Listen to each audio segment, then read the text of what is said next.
नमस्कार। मैं बहुत अच्छा बहुत प्यारा सा एक मैया जी का पचरा लेकर आई हूँ। अच्छा लगे जरूर बताइएगा। तो इस समय नवरात्रि आने वाला है तो मैया जी का अच्छा अच्छा भजन लेकर आती रहूँगी। बघवा चलेला देवी संगवा गजब निकला गए मैया।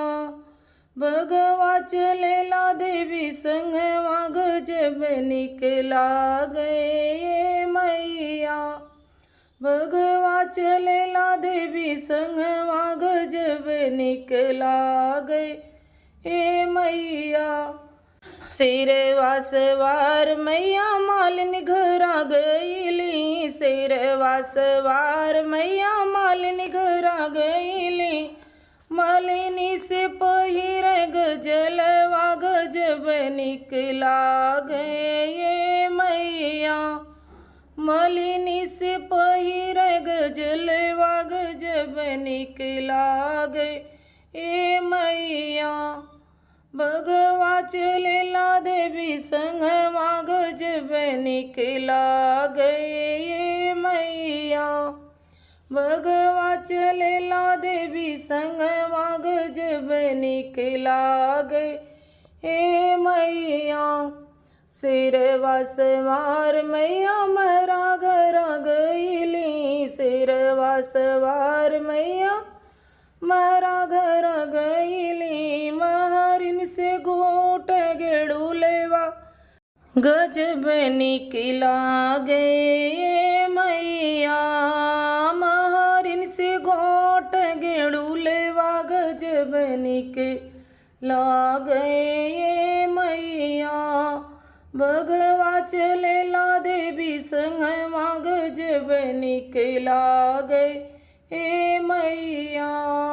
बघवा चलेला देवी संगवा गजब निकला गए ए मैया। शेरवा सवार मैया सुनरा लगा गईली। शेरवा सवार मैया सुनरा लगा गईली। सोनरा से पहिर मुकुटवा गजब निकला गए मैया। सोनरा से पहिर मुकुटवा गजब निकला गए मैया। बघवा चलेला देवी संगवा गजब निकला गए मैया। बघवा चलेला देवी संगवा गजब निकला गए मैया। शेरवा सवार मैया बजजवा लगा गईली। शेरवा सवार मैया बजजवा लगा गईली। बजजवा से ओढ़ली चुनरिया गजब निकला गए मैया। बजजवा से उड़ली चुनरिया गजब निकला गए ए मैया। बघवा चलेला देवी संगवा गजब निकला गए ए मैया। बघवा चलेला देवी संगवा गजब निकला गए मैया।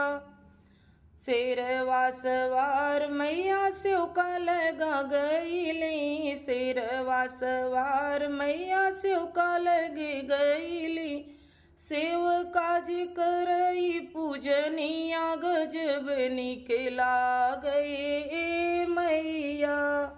सेवका जी पूजय माई के चरनिया गजब निकला गए ए मैया। बघवा चलेला देवी संगवा गजब निकला गए ए मैया। बघवा चलेला देवी संगवा गजब निकला गए मैया। अच्छा लगे तो लाइक करें, शेयर करें, कमेंट बॉक्स में हमें जरूर लिखें हमारा वीडियो आपको कैसा लगा। मिलते हैं अगले वीडियो में, तब तक के लिए धन्यवाद। अपना सपोर्ट जरूर बनाइएगा और मिलते हैं अगले वीडियो में। तब तक के लिए जय माता।